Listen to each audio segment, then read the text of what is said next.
Well, everyone, it's time for us to go and take a look at the Google Pixel 8 Pro and compare it against the Google Pixel 7 Pro and see which specific phone is a better one for you. Now, both these phones are very interesting. They both have their own, capability to them. If you want to pick up either one of these phones, links will be down in the description. You can get them from there, and you can help support the channel at the same time. Now, starting off with the outside of both these phones, you can kind of see they have a little bit of a different styling to them this year. The Pixel 7 Pro last year had a 6.7-inch LTPO AMOLED display, and it was a pretty good looking panel. I like this panel last year, and it still looks very, very good in this day and age. You can kind of see what's going on with it. We have the hole punch display, a curved side to it, which looks very good on both sides. You also have, 120 hertz panel on this one. It's a pretty good looking panel. I like this phone when it first came out, and still a year later, it still looks very, very good. The Pixel 8 Pro, on the other hand, is a little bit different this year. So with this particular phone, you can see we do have the same size 6.7-inch LTPO OLED display, same resolution, basically same everything, but there's a few differences here. For one, we now basically have a flat panel here. First time we've had a flat panel on these phones, or at least for the Pro models, since they first came out. So that's a pretty big deal. I'm not too sure why they went with the flat panel this year. I feel like the curved panel actually looks a little bit better, but what are you going to do? There's not much we can do about it at that point, but that kind of covers it up there. I mean, definitely both of them look great.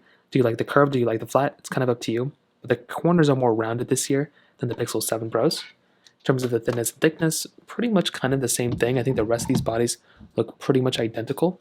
You can see they both have, reflective materials to them. The SIM card trays are almost in the exact same spots as well. The cameras bulge out are basically the same exact way too. So they both have the same type of styling there. Both have USB Type-C ports on the bottom too, which is really cool. On the back though, there's actually a little bit of a slight difference, which is actually quite fascinating. So both them have triple camera setups. You can see that the camera now is more in line with something like the Pixel 6 Pro rather than the Pixel 7 Pro, which had this thing in the middle. I think they're going to do this thing every year. It's going to change.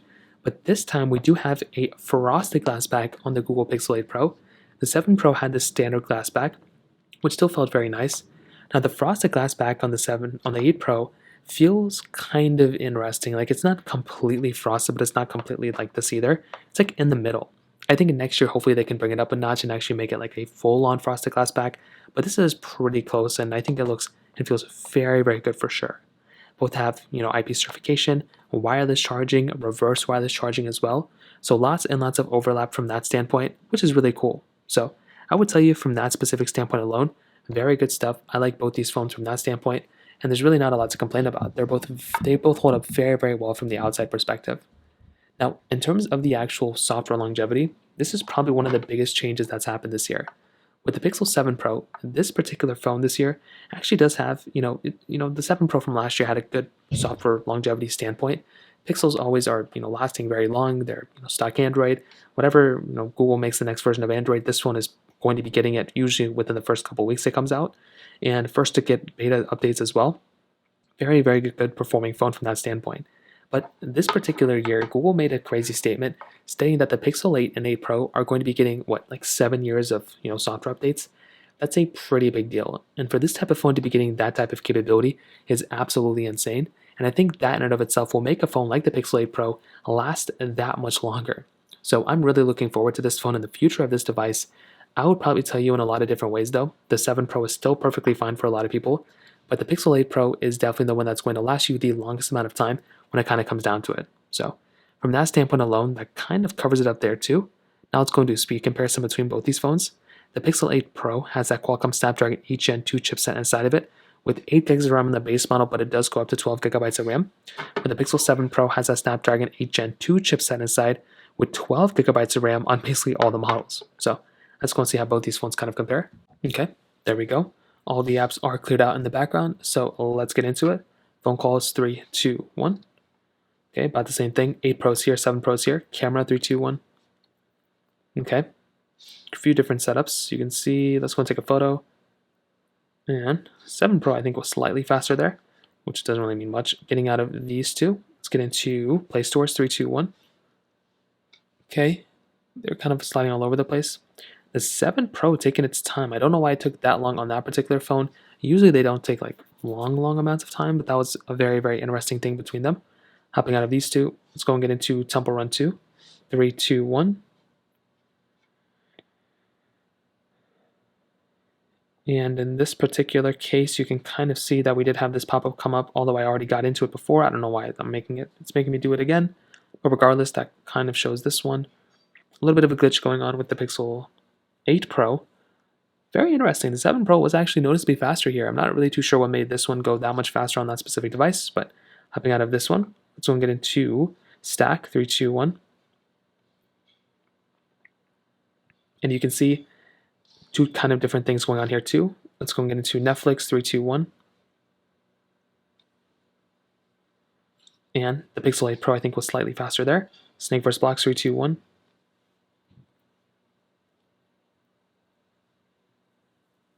About the same thing, not really that big of a difference here. Can use some gaming. I think it's going to be roughly around the same thing. Hopping out of these two, let's try Genshin Impact 3, 2, 1. This is a very large game.